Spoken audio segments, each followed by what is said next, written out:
भौकाल टाइट बा। आजकल भौकाल शब्द जो है खूब चलत बा। यूपी में तो अगर भौकाल ना हो तो कुछ ना है। नेता बनना है तो भौकाल टाइट हो चाहिए। एक ज़माना था जब इलाहाबाद विश्वविद्यालय में लाल बहादुर सिंह तब अध्यक्ष थे इलाहाबाद विश्वविद्यालय के, तो कहते थे कि जिस ओर जवानी चलती है उस ओर जमाना चलता है। और हम सब खूब ताली बजाते हैं। लगता था कि युवा जो है जिधर चाहेंगे सत्ता पलट देंगे या जो भी करना चाहेंगे वो कर सकते हैं। पर धीरे धीरे बड़े हुए और जब संघर्षों को देखा और जमाने को देखा तब ये समझ में आया कि सत्ता उनके लिए है जिनके पास धनबल है या बाहुबल है। अगर इसमें से अगर आपके पास नहीं है और आपका भौकाल टाइट नहीं है तो आप सत्ता की सीढ़ी तो भूल ही जाइए, वहाँ जाना मुश्किल है।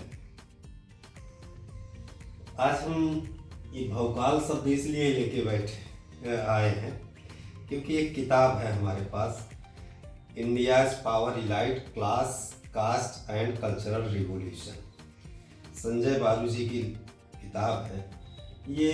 इसमें इन्होंने औपनिवेशिक भारत काल से लेके आज़ादी के बाद तक का पूरा कैसे कैसे सत्ता के वो गढ़ बने। कहा जाता है कास्ट तो जातियों का भारतीय चुनाव में बहुत महत्व है, पर ये कास्ट कहीं न कहीं मुझे लगता है कि क्लास बनाती है। वो लोग जो सत्ता में जाते हैं वो धीरे धीरे क्लास बन जाते हैं, वो अपनी एक गढ़ बना लेते हैं, एक पावर सेंटर बना लेते हैं। संजय बालू जी भी अपनी किताब में इन्हीं चीज़ों को रेखांकित करने की कोशिश की है उन्होंने। वह सत्ता के अंतर विरोधों को और उसमें किस तरीके से परिवारवाद आया या परिवार गढ़ बना, उन सब चीज़ों को, लुटियन जोन्स कैसे बना।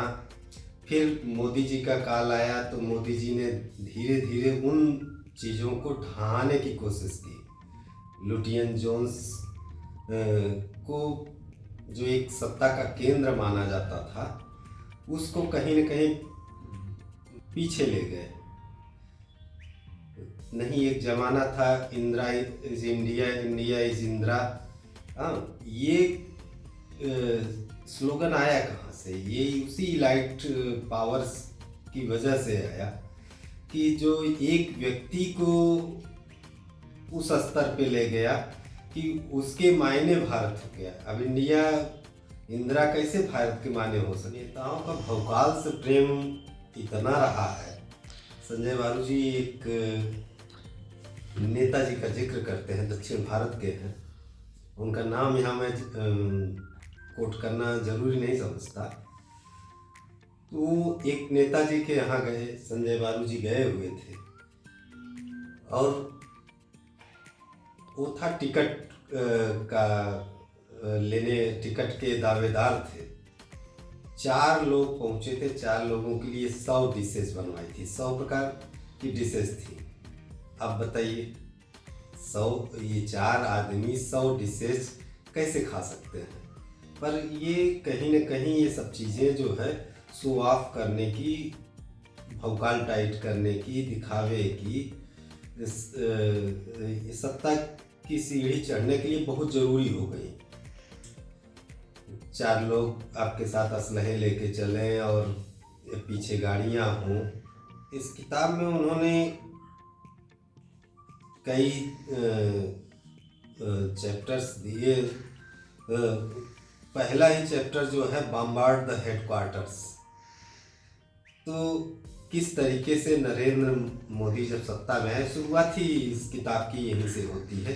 तो जो गढ़ बने हुए थे सत्ता के, किस तरीके से उन्होंने, तो उनको लगा भी कि तब तक खुद को स्थापित नहीं किया जा सकता जब तक ये पुराने गढ़ नहीं टूटेंगे और उनका सफाया नहीं होता है। धीरे धीरे उन प्रतीकों को, उन बिंबों को उन्होंने बहुत ही सफाई से साफ कर दिया। कुल मिला के संजय बारूजी की ये किताब बहुत रोचक है। आप भी पढ़ेंगे तो बहुत मज़ा आएगा। इसको मैं रिकमेंड करना चाहूँगा कि आप भी पढ़ें। धन्यवाद।